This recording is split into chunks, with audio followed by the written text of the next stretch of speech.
Well, you can tell by the way I use my walk. I'm a woman's man, no time to talk.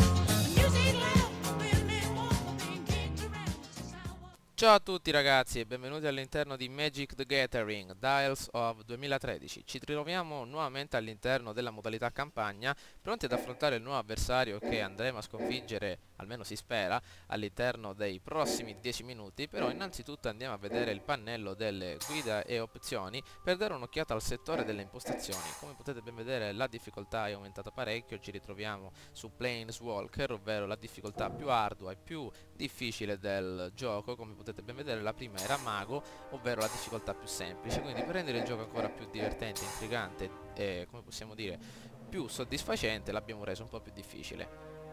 Allora, abbiamo il nuovo nemico Chandlar da sconfiggere, questo bell'uccellino che è stato appena, come potete vedere è riuscito a sorclassare il leone marino che abbiamo appena distrutto, e quindi per disturbare il nido di questo ragazzone utilizzeremo il mazzo fuoco, ragazzi. Il mazzo fuoco che è molto flessibile contro questo avversario, visto che all'interno della demo ho giocato qualche partita, ho visto che utilizzava solo mostri molto scarsi. Ci servono carte che distruggono mostri dall'attacco che si aggiri dall'1 al 3. Ai 3 punti di attacco, quindi questo mazzo fiamma abbinato al nostro Sebulba può essere utile nella maniera migliore. Allora, diamo un'occhiata alle carte. Abbiamo due carte montagna, in seguito il mondo di torcia, sacrifica l'immondo di torcia per distruggere un artefatto, il segugio infernale, vediamo poi l'elementale del fuoco, fenice di magma. Abbiamo molti mostri ma non abbiamo molte carte montagna, queste si possono rimediare, però a me serve anche qualche carta magia, quindi peschiamo una nuova mano. Questa volta abbiamo preso troppe carte montagna, quindi peschiamo un'altra con 6 carte. Questa può essere soddisfacente, ragazzi. Abbiamo il medaglione del rubino che è importante perché le magie rosse costano 1 in meno ed è importante. Le carte montagna le pescheremo e in seguito abbiamo anche numerosi mostri da evocare quasi subito. L'importante è prendere altre 2 carte montagna e possiamo essere in vantaggio rispetto agli avversari perché gli avversari dispongono di solito di mostri con 1 di attacco e 1 di difesa, quanto mi ricordo dalla demo. Manteniamo la nostra mano. Bene, Sebulba, mi affido a te. Giochiamo la prima carta montagna, vediamo che cosa accadrà. Ok, attendiamo il nostro avversario. Il nostro avversario con 33 carte, 8 carte in mano, 7 carte in mano, vediamo che cosa farà. Una bella pianura e vediamo che cosa evocherà adesso. Un mostro, Falco Astrogoda. Avete visto, ragazzi, i mostri dispongono dell'abilità volare. Maledizione, ho sbagliato, timer fermato. E quindi sono una vera piaga, però anche i nostri mostri hanno velocità, hanno abilità volare, possono giocarsela. Quindi, nuova carta montagna appena pescata, il Monte Sinai. Mettiamo il Monte Sinai, ragazzi, e giochiamo il nostro medaglione del rubino. Medaglione del rubino sul terreno, tutte le nostre magie verranno, tutto il nostro mana richiesto verrà diminuito di 1. Bella mossa Sebulba. Vediamo un po'. Una nuova carta pianura. La carta pianura, ragazzi, la carta terra di questo mazzo vento, che adesso inizia ad attaccare, a rompere le scatole con una prima graffiatina. Arriva a staccare una squame della faccia del nostro Sebulba. Vediamo un po' quello che riusciamo a fare adesso. Ecco, evoca un altro mostro, il dannato, alla seconda fase del turno. Benissimo. Vediamo che cosa facciamo un altro Monte Sinai, ragazzi, e adesso possiamo evocare i nostri mostri grazie, soprattutto grazie al nostro medaglione del rubino. Evochiamo il cucciolo della fornace. Ecco il cucciolo della fornace sul terreno che ha un'abilità. Il cucciolo della fornace prende 1 di attacco fino alla fine del turno. Ciò non sarà necessario perché potremo direttamente attaccare. Quindi è importante perché il nemico non potrà attaccare con un mostro, perché lo perderà altrimenti. Quindi abbiamo una sorta di vantaggio. Ok, nuovamente la fase principale del nostro uccellino, 3 mostri contro 1, probabilmente ci attaccherà, vediamo un po' quello che succede, attendiamo ed ecco che finisce il turno. Avete visto, ragazzi? Posizioniamo un'altra carta montagna, vediamo che cos'è questa innanzitutto. Allora, fenice di Chandra, volare, rapidità. La rapidità vuol dire, ragazzi, che può attaccare immediatamente nel momento in cui viene evocata. Ogni qualvolta un avversario viene inflitto danno da una magia istantanea o stregoneria rossa che controlli o da un Planeswalker rosso che controlli, riprendi in mano la tua fenice. Perfetto.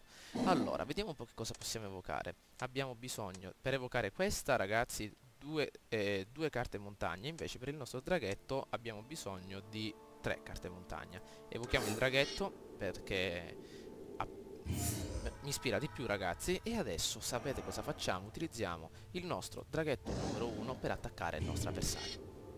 Avanti, amico mio, fatti valere. Consigli su danno da combattimento, lasciamo perdere. E adesso il nemico cerca di bloccarlo. Vediamo un po'. 2 mostri contro 1.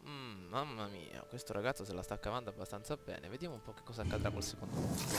Ok, a quanto pare il nostro mostro è stato distrutto, però siamo riusciti a fargli fuori 2 mostri. E abbiamo ancora un altro mostro con volare. Un'altra carta pianure. Adesso esaurirai le scorte degli uccellini, amico mio. Vediamo se ne evoca uno. Eccolo qui, praticamente questo ha tutti uccelli nel mazzo. Facevo prima di andare all'armeria a comprare uno Springfield e buttarglieli tutti a terra. Nuova carta montagna, ragazzi. Vediamo un po'. La Fenice di Chandra può essere evocata in posizione di attacco. Benissimo. Allora, per adesso utilizziamo l'abilità di 3 di attacco e vediamo un po' di infliggere più danni al nostro nemico. Dovrei aumentare la difesa, però possiamo attaccare con tutto, in modo tale da mettere in difficoltà il nostro avversario. Vediamo un po' che mostro decide di farci fuori. Decide di farci fuori il draghetto, benissimo. La Fenice riuscirà a infliggere danno proprio perché ho aumentato l'attacco per farlo bersagliare dai falchi, in modo tale da distruggere questo invece della fornace. Bene, ormai è stato distrutto, abbiamo inflitto danno abbastanza. Ok, dobbiamo pescare carte volare, ragazzi. Oppure un resuscita mostro per farli rievocare. Speriamo che non abbia più uccellini. No, un altro uccellino ce l'ha il dannato. Maledizione. Vediamo un po'. 18 punti contro 19 di vita nostri. Un'altra carta montagna. Vediamo un po' che cosa fa l'elementale del fuoco. L'elementale del fuoco, ragazzi, è un po' inutile perché potete ben vedere che 5-4... Anzi no, io direi che non è affatto inutile perché lo possiamo evocare per sconfiggerlo, anche se non ha l'abilità a volare. Vediamo un po'. Attacchiamo nuovamente. Adesso ti devi stare fermo, brutto stronzo volatile di... meglio non parlare. Attacchiamolo. Vediamo un po' che cosa succede. Non ha nessuna carta improvvisa. Ha un'altra bella fiammata direttamente in faccia. Lasciamo perdere questi consigli. Ok, vediamo un po'. Questo qua, ragazzi, sembra più Impaki modello 1805 su Yu-Gi-Oh! Non so se ve lo ricordate, però fighissimo. Adesso evocherà... Oh, cerca di attaccare. E infatti il suo... Vediamo che cosa succede. Blocca, non possiamo bloccare. Mi dispiace, non abbiamo carte che sono in grado di farti fuori, brutto pezzetto di merda. Ecco un altro volatile. E adesso ce la stiamo cavando abbastanza bene. Speriamo che continui così. Un'altra carta montagna. Adesso ci servono carte però, ragazzi, non sempre carte montagna. Voglia alle carte montagna che abbiamo. Allora, vediamo un po' di attaccare. Allora, io questo lo riserverei per la difesa e questo per l'attacco. Attacchiamo solo con questo ragazzone. Vediamo un po' 5 punti di danno se sei in grado di subirli. Con cosa lo bloccherai stavolta? Niente, ti arriva un bel pugno infuocato in faccia e 5 punti di danno al nostro avversario. Fine, Sebulba, sei un grande. 2 mostri contro 2. Ecco la settima carta pianure che andrà a riempire il suo terreno. Vediamo un po' se attacca. Un altro mostro. Maledizione, si stanno facendo troppi, ragazzi. Vediamo, dobbiamo farlo fuori. Abbiamo 2 turni per farlo fuori. Dobbiamo sopravvivere. Che cos'è questa carta? Allora, la frustata infuocata infligge 4 danni a una creatura bersaglio. Può essere utile, ragazzi. Può essere utile per distruggere uno di questi stronzoni nel momento in cui attacca.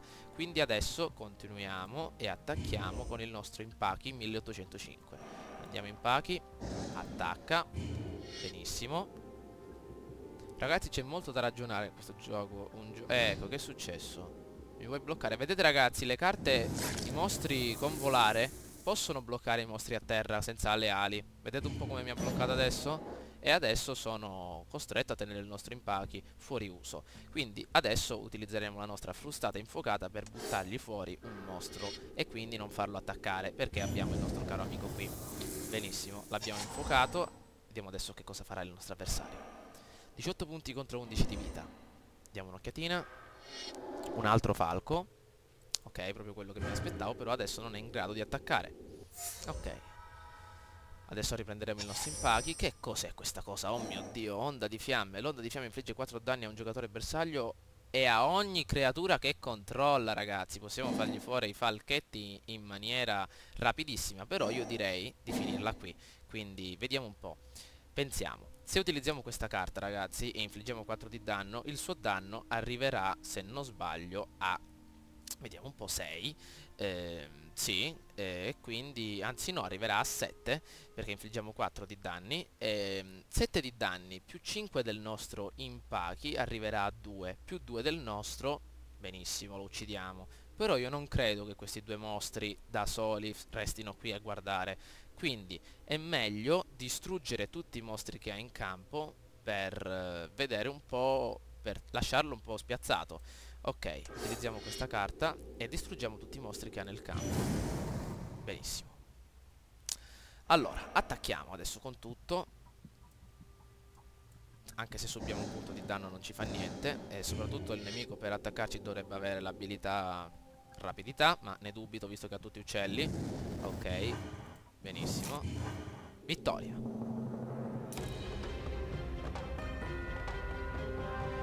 Fenici di magma, hai sconfitto, abbiamo guadagnato un'altra fenice di magma, abbiamo sbloccato il tempio degli eroi, un avatar del massacro, ma se Vulva tranquillo che non ti cambio, che hai le lacrimucce, tranquillo, non ti cambio.